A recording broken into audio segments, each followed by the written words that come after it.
ഞാനടക്കം ഒരുപാട് പേരുടെ ബാല്യകുമാരങ്ങളുടെ ആവേശമായിട്ടുള്ള മനുഷ്യൻ വീണ്ടും ആഘോഷമാവുന്ന ദിവസത്തെ സാക്ഷ്യം വഹിച്ച എക്സൈറ്റ്മെന്റിലും സന്തോഷത്തിലുമാണ് ഈ റിവ്യൂ ഞാൻ പറയുന്നത്. മോഹൻലാൽ നായകനായി തരുൺ മൂർത്തി സംവിധാനം ചെയ്ത് തുടരും. ആ പേരിന്റെ ഭംഗിയുണ്ട് സിനിമയ്ക്കും, ആ പേരിലെ ചെറിയ തുന്നിക്കെട്ടലുകളുടെ കടുപ്പമുണ്ട് സിനിമയ്ക്കും. ഈ സിനിമയുടെ ട്രെയിലറിൽ നിങ്ങൾ എന്താണ് കണ്ടത്, ആ ഒരു മൂഡ് എക്സ്പെക്ട് ചെയ്ത് ധൈര്യമായിട്ട് സിനിമയ്ക്ക് പോയിക്കോളൂ. കാരണം നിങ്ങൾക്ക് ഒരുപാട് കാര്യങ്ങൾ സിനിമ സമ്മാനിക്കും. തീർച്ചയായിട്ടും നിങ്ങൾ എക്സ്പെക്ട് ചെയ്യുന്ന ഹ്യൂമറും ഫാമിലി മൊമെന്റ്സും ഒക്കെ ഈ സിനിമയിലുണ്ട്. അതിന് മുകളിലേക്ക് എന്ത് കിട്ടിയാലും നിങ്ങൾക്ക് സന്തോഷിക്കാനും ആസ്വദിക്കാനുമുള്ള ലെവലിൽ മികച്ച രീതിയിൽ തന്നെയാണെന്ന് ധൈര്യമായിട്ട് വിശ്വസിച്ചുകൊണ്ട് കാണാൻ പോയിക്കോളൂ. വളരെ ഇമോഷണലി ഡീപ്പായി എഴുതിയിട്ടുള്ള ഒരു തിരക്കഥ. ആ തിരക്കഥയിലെ പല പോയിന്റുകളും അത് സ്റ്റേജ് ചെയ്തിരിക്കുന്ന രീതിയൊക്കെ ഭയങ്കര ഗംഭീരമായിട്ടാണ് ഫീൽ ചെയ്തത്. എൻ്റെ തൊണ്ടയ്ക്ക് ചെറിയ പണി കിട്ടിയിട്ടുണ്ട്. അത്ര ഗംഭീരമായിട്ട് സെലിബ്രേറ്റ് ചെയ്തുകൊണ്ടായിരിക്കാം. അപ്പൊ അതുകൊണ്ട് പറച്ചിൽ ചെറിയ പ്രശ്നങ്ങളുണ്ടെങ്കിൽ ക്ഷമിക്കുക. ഈ തിരക്കഥ സ്ക്രീനിൽ എത്തിച്ച രീതിയാണ് അസാമാന്യമായിട്ട് തോന്നിയത്. തരുൺ മൂർത്തി എന്ന് പറഞ്ഞിട്ടുള്ള ഒരു സംവിധായകൻ 2 സിനിമയിലും റേഞ്ച് കാണിച്ചിട്ടുള്ള ആളാണ്. ഈ 2 സിനിമകളുടെ അപ്പുറം നിൽക്കുന്ന, അതിൻ്റെയൊക്കെ മേളിൽ നിൽക്കുന്ന ഒരു വിഷ്വൽ എക്സ്പീരിയൻസ് ആണ് തുടരും ആദ്യം തന്നെ തരുന്നത്. അതിൻ്റെ ഒപ്പം ഈ സിനിമ എല്ലാ തരം ഓഡിയൻസിനും കംപ്ലീറ്റ് സാറ്റിസ്ഫാക്ഷൻ നൽകും എന്നുള്ള രീതിയിൽ തന്നെ അവർ ക്രിയേറ്റ് ചെയ്തെടുത്തിട്ടുള്ള, രൂപപ്പെടുത്തിയെടുത്തിട്ടുള്ള ഒരു സിനിമയായിട്ടാണ് എനിക്ക് ഫീൽ ചെയ്തത്. അതിൽ തന്നെ നിങ്ങൾ മോഹൻലാൽ ആരാധകനാണെങ്കിലും അല്ലെങ്കിലും മോഹൻലാലിനെ ഇഷ്ടപ്പെടുന്ന ഒരു സാധാരണ സിനിമാ പ്രേമിക്ക് ആസ്വദിക്കാൻ, ആഹ്ലാദിക്കാൻ, ആഘോഷിക്കാനുള്ളതാണ് തുടരും. കഥയും തിരക്കഥയും മികച്ചതായിട്ടുള്ള ഈ സിനിമയെ എൻഹാൻസ് ചെയ്യുന്നത്, ഹോൾഡ് ചെയ്യുന്നത്, ഈ പടത്തിന്റെ പ്രൊമോഷൻ ഭാഗത്തൊക്കെ തരുൺമൂർത്തി പറഞ്ഞിട്ടുള്ള ഒരു സംഭവം ഉണ്ടായിരുന്നു. ശോഭന മാം പറഞ്ഞതായി പറയപ്പെടുന്ന ഒരു ഡയലോഗ്, നമ്മൾ ലാലിന്റെ തോളത്ത് കയറി ഇരുന്നാൽ മതി, ലാൽ നമ്മളെയും കൊണ്ട് പോയിക്കോളും. ഈ സിനിമയെ മോഹൻലാൽ തോളത്തേറ്റി വെച്ചിരിക്കുകയാണ്.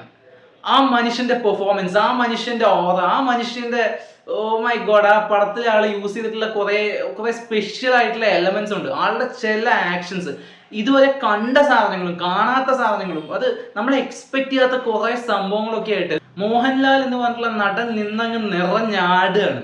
അത് കാണുമ്പോൾ കിട്ടുന്ന ഒരു ഹൈ ഉണ്ടല്ലോ, അത് കുറെ നാളുകൾക്ക് ശേഷം അതൊരു പീക്ക് പോയിന്റിൽ കിട്ടിയ ഒരു സിനിമയാണ് തുടരും. ഞാൻ ആ ഒരു എക്സൈറ്റ്മെന്റ് തന്നെയാണ് ഈ റിവ്യൂ പറയുന്നത്. ഈ എക്സൈറ്റ്മെന്റ് നിങ്ങൾക്ക് ഈ ലെവലിൽ കിട്ടുമെന്ന് എനിക്കറിയില്ല, പക്ഷേ ഈ സിനിമ നിങ്ങൾക്ക് കംപ്ലീറ്റ് സാറ്റിസ്ഫാക്ഷൻ തന്നിരിക്കും. ഇതിനപ്പുറത്തേക്ക് മ്യൂസിക് സൈഡ് അസാധ്യമായിട്ടുണ്ട്.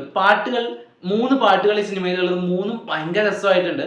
BGMs ഒക്കെ അതിഗംഭീരം. ഇമോഷണൽ സൈഡ് ആയാലും അല്ലാത്ത കുറെ സംഭവങ്ങൾക്കൊക്കെ ആയാലും വളരെ ഗംഭീരമായിട്ടുള്ള രീതിയിലാണ് ഇവർ മ്യൂസിക് ചെയ്തിട്ടുള്ളത്. ജെയ്ക്സ് ബിജോയ് സംഭവമാണ് ചെയ്തു വെച്ചിരിക്കുന്നത്. പുള്ളിയുടെ പല BGMസും പല സിനിമകളിലും കൃത്യമായി യൂസ് ചെയ്യപ്പെടാതെ പോയതായിട്ട് തോന്നിയിട്ടുണ്ട്. പക്ഷേ ഈ സിനിമയിൽ പല പോയിന്റുകളിലും ആള് ചില സാധനങ്ങൾ ഇങ്ങനെ ഇട്ട് അത് ഗംഭീര എക്സ്പീരിയൻസ് ആണ് തന്നത്. ഒരുപക്ഷെ ഈ പടത്തിൽ വർക്ക് ചെയ്തിട്ടുള്ള ഓരോ ആൾക്കാരും മോഹൻലാൽ എന്ന് പറഞ്ഞ നടനെ കണ്ട് ആസ്വദിച്ച് വളർന്നതിന്റെ ഒരു കംപ്ലീറ്റ് ഒരു ഗിവ് ബാക്ക് പോലെ കൊടുത്തിരിക്കുന്ന ഒരു എഫേർട്ടാണ് ഈ സിനിമയുടെ ഭംഗി എന്ന് പറയുന്നത്. പിന്നെ അതിന് പുറത്തേക്ക് ഈ സിനിമ കൈകാര്യം ചെയ്യുന്ന വിഷയവും വളരെയധികം നന്നായിട്ട് അവർ ഹാൻഡിൽ ചെയ്തിട്ടുണ്ട്. മോഹൻലാലിനപ്പുറത്തേക്ക് വില്ലനായിട്ടൊരു പുതിയ ആൾ വന്നിട്ടുണ്ട്. ആളുടെ ക്യാരക്ടറിന് വളരെയധികം സ്യൂട്ടിംഗ് ആയിട്ടുള്ള പെർഫോമൻസ് ആയിരുന്നു. ബിനു പപ്പു ഭയങ്കര നന്നായിട്ട് ക്യാരക്ടർ ചെയ്തിട്ടുണ്ട്. അത് നമുക്ക് ആ ക്യാരക്ടറിനോട് ഇത് ഫീൽ ചെയ്യും. അതെന്താണെന്ന് നിങ്ങൾക്ക് പടം കാണുമ്പോൾ മനസ്സിലാവും. പിന്നെ ഞാൻ പറയാതെ മാറ്റി വെച്ചതല്ല, മോഹൻലാൽ ശോഭന ഡ്യുവോ അത് ഇപ്പോഴും അവരെ സ്ക്രീനിൽ ഇങ്ങനെ വെറുതെ കൊണ്ടുവന്നാൽ മതി എന്നുള്ള, അവരുടെ ക്യാരക്ടേഴ്സിനെ എസ്റ്റാബ്ലിഷ് ചെയ്യുകയോ ഒരു ഫ്ലാഷ് ബാക്ക് കൊടുക്കുകയോ ഒന്നും വേണ്ട. അവരെ ഇങ്ങനെ കൊണ്ടുവന്ന് നിർത്തി കഴിഞ്ഞാൽ അവരുടെ ആ ഒരു റിലേഷൻ, അവരുടെ ഒരു കണക്ഷൻ അത് നമുക്ക് വളരെ ഈസി ആയിട്ട് കിട്ടുന്നുണ്ട്. മണിയമ്പിള്ള രാജു കുറച്ച് നേരെ ഉള്ളൂവെങ്കിലും ഇർഷാദും ഫഹാൻ ഫാസിലും പിന്നെ 1-2 പേരുണ്ട്, അവരുടെ പേരൊന്നും പറയുന്നില്ല. പക്ഷെ അവരൊക്കെ നല്ല രസമായിട്ട് പെർഫോം ചെയ്തിട്ടുണ്ട്. ഇവരുടെ മക്കളായിട്ട് അഭിനയിച്ചിട്ടുള്ള ആ പെൺകുട്ടിയും ആ പയ്യനും, ആനന്ദത്തിലെ അക്ഷയ് ആ പയ്യനും, പിന്നെ അമൃത വർഷണി അങ്ങനെയാണ് പെൺകുട്ടിയുടെ പേരെന്ന് തോന്നുന്നു. ഇവർ 2 പേരും ഭയങ്കര നന്നായിട്ട് ചെയ്തിട്ടുണ്ട്. പല ഇമോഷണൽ സീനുകളും അവർക്ക് നല്ല പെർഫോമൻസ് സ്കോപ്പ് ഉണ്ട്. അതൊക്കെ അവർ ഗംഭീരമായിട്ട് ചെയ്തിട്ടുണ്ട്. ഇത് ഈ പടത്തെ പറ്റി കാര്യമായിട്ട് എന്ത് പറഞ്ഞാലും സ്പോയിലർ ആയി പോകും. അതുകൊണ്ട് ഞാൻ അങ്ങനെയുള്ള ഒരു കാര്യത്തിലേക്കും കിടക്കുന്നില്ല. ഈ സിനിമയുടെ ക്രൂ നിങ്ങൾക്ക് എന്താണ് ഉറപ്പ് വന്നത്, അത് വെച്ച് തന്നെ ഒരു നല്ല സിനിമ കാണാൻ ധൈര്യമായിട്ട് ടിക്കറ്റ് എടുത്തോളൂ. ഇപ്പൊ ടിക്കറ്റ് എടുത്താൽ കിട്ടാൻ കുറച്ച് എളുപ്പമായിരിക്കും, കാരണം ഇനി അങ്ങോട്ട് നല്ല ബുദ്ധിമുട്ടായിരിക്കും. മോഹൻലാലിനോളം ആഘോഷിക്കപ്പെട്ട മറ്റൊരാളും ഈ നാട്ടിൽ ഉണ്ടായിട്ടില്ല എന്നാണ് ഞാൻ മനസ്സിലാക്കുന്നത്. ആ ആഘോഷങ്ങളുടെ തുടർച്ചയാണ്, ഇനി തുടരും എന്നുള്ളൊരു ഉറപ്പാണ് ഈ സിനിമ. അത് തന്നെയാണ് ഈ സിനിമയുടെ ആദ്യ ചിത്രത്തിനൊപ്പം സംവിധായകൻ എഴുതി ചേർത്തത്. തലമുറകളുടെ നായകൻ തുടരും.